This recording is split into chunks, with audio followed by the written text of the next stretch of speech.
The law is the reason we exist. We do not exist to pass ideas or to pass suggestions. We make law with the corresponding expectation that that law will be enforced, respected, and executed. And we do so because the law is the thread that holds the tapestry of this country together. It is the most unifying, equalizing force that we have. It makes the rich respect the poor. It allows the powerless to challenge the powerful, and attempts to undermine the law, Mr. Speaker, regardless of motivation, are detrimental to the social order.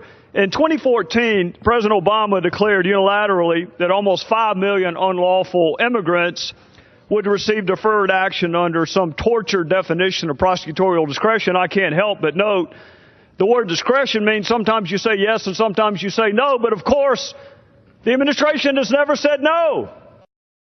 The court found not a single time has the administration said no, so that's not prosecutorial discretion, Mr. Speaker. That's lawlessness.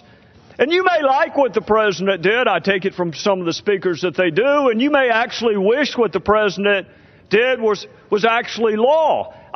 You may wish, Mr. Speaker, you may wish that when Democrats controlled the House, the Senate, and the White House for 2 years, that they had lifted a finger to do a single solitary thing about what they're talking about this morning. You may wish that.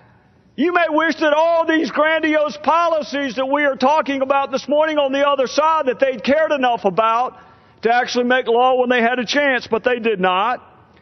And they know now that one person doesn't make the law in a republic. You may want to live in a country where one person makes the law, but that would not be this country. You would have to look for another one. And the president knows this because more than 20 times, Mr. Speaker, he said he could not do the very thing that he eventually did. His power didn't change. The law didn't change. The politics is all that changed, and we should have seen this coming, Mr. Speaker. He warned us on this very floor. He warned us that he didn't need the people's house. He said he'd do it with or without Congress, and many of you cheered when he said that. Many of you cheered because you benefit from the non-enforcement of the law today. But tomorrow will be different. Tomorrow is coming, and tomorrow will be different. The law. We are here, Mr. Speaker, because this administration violated one law in its haste to allow others to violate yet another law. The administration lost, and then they appealed. So here we are before the Supreme Court for Mr. Speaker, Congress has let the executive branch engage in constitutional adverse possession. Today it's immigration. Tomorrow it will be some other law. And one day, I say to my friends on the other side of the aisle, one day your party may not control the gears of enforcement. One day a Republican president might decide that he or she doesn't like a law and is going to ignore it and fail to enforce it. For more than 2 centuries, Mr. Speaker, the law has been more important than any political issue. It's been more important than any election. It's been more important, frankly, than any one of us. It binds us together and it embodies the virtues that we cherish, like fairness and equality and justice and mercy. And we symbolize our devotion to the law with this blindfolded woman holding a set of scales and a sword. And that blindfold keeps her focus on the law. But I want you to understand this, Mr. Speaker. Once that blindfold slips off, it's gone forever.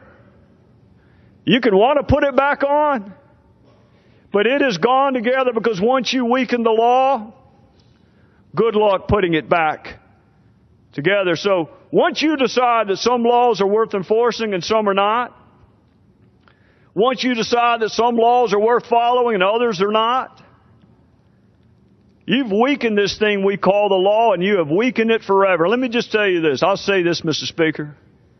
It doesn't take any courage to follow a law you like. That doesn't take any courage.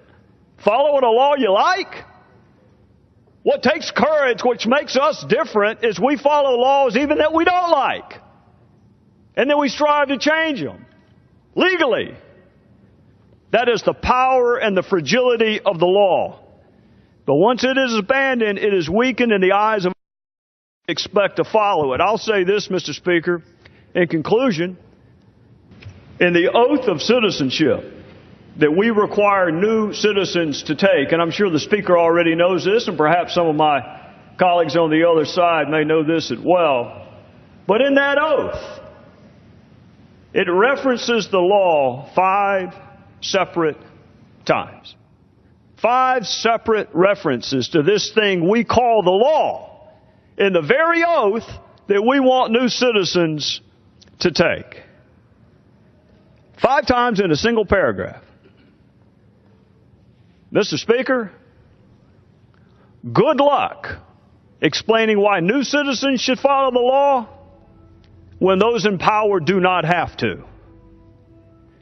Good luck explaining the difference between anarchy and the wholesale failure to enforce a law simply because you do not like it. Good luck stopping the next president from ignoring a law that he or she does not like. If the president can pick and choose which laws he likes, then so can the rest of us. And you have undermined the very thing that binds us together.